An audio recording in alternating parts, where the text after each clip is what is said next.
में उसकी चल जाती है, लेकिन हाई कोर्ट में वो नहीं चल पाती है और हाई कोर्ट कहीं ना कहीं इस पिटीशन को डिसमिस कर देता है।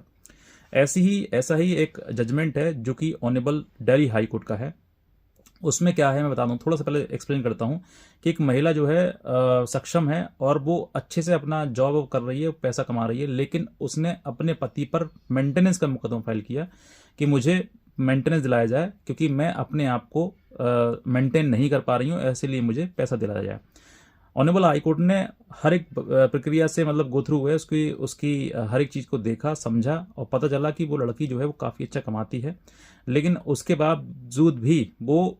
पति से मेंटेनेंस मांग रही है और वो पढ़ी लिखी है, वेल क्वालिफाइड है, लेकिन फिर भी मेंटेनेंस मांग रही है। तो ऑनरेबल कोर्ट ने स्पष्टली कहा कि ऐसी पत्नी को मेंटेनेंस नहीं दिया जाएगा जो सक्षम हो। अब मैं क्या ऑनरेबल कोर्ट की टिप्पणी थी, मैं आपको वो भी बताना चाहता हूँ कि दिल्ली हाई कोर्ट ने अपने एक फैसले में कहा कि आर्थिक रूप से आत्मनिर्भर और सक्षम जीवन साथी को गुजारा भत्ता नहीं दिया जा सकता। स्थायी गुजारा भत्ता सामाजिक न्याय का एक जरिया है, सक्षम लोगों को अमीर बनाने का या आर्थिक बराबरी करने का साधन नहीं। यानी कि जो अमीर पहले से है, पहले से अच्छा खासा कमा रहा है, तो उसी को और मेंटेनेंस चाहिए, यानी कि खुद भी कमा रही है वो लड़की और पति से भी मेंटेनेंस चाहिए। तो वो कहीं ना कहीं इस चीज को कानून का दुरुपयोग माना गया है। और ऐसे केस में जहां पर महिला अपना भरण पोषण कर सकती है, वो कमा रही है और आज के टाइम में हर महिला बराबरी है, तो इसका मतलब आर्टिकल 14 और आर्टिकल 14 का वायलेशन है और इसीलिए महिला को मेंटेनेंस देने से साफ साफ इनकार कर दिया। तो इस जजमेंट की भी कॉपी आप लगा सकते हैं अपने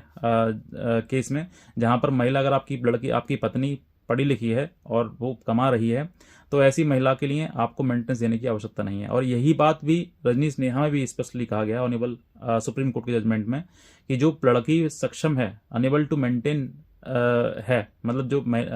सक्षम नहीं, मतलब मेंटेन नहीं कर सकती खुद को, वही महिला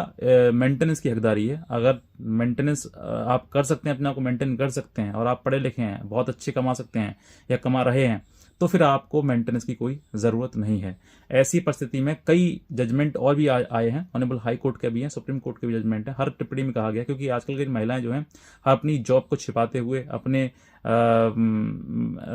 अमाउंट को छिपाते हुए, सैलरी को छिपाते हुए, वो सब चीज़ें ये कोर्ट में जो है वो दाखिल कर देती हैं और दाखिल करने के बाद पति से जो है वो मेंटेनेंस की मांग करती हैं और इसी के चलते हुए और लोअर कोर्ट जो है वो कहीं ना कहीं आपका मेंटेनेंस बांध भी देता है। तो जहां पर मेंटेनेंस अगर आपका लोअर कोर्ट के द्वारा बांध दिया गया है और आपको लगता है कि भाई ये मेंटेनेंस गलत बांधा गया, तो इसको मैं कहता हूँ आप चैलेंज जरूर करिए। जब आप चैलेंज करेंगे तो फिर आपके सामने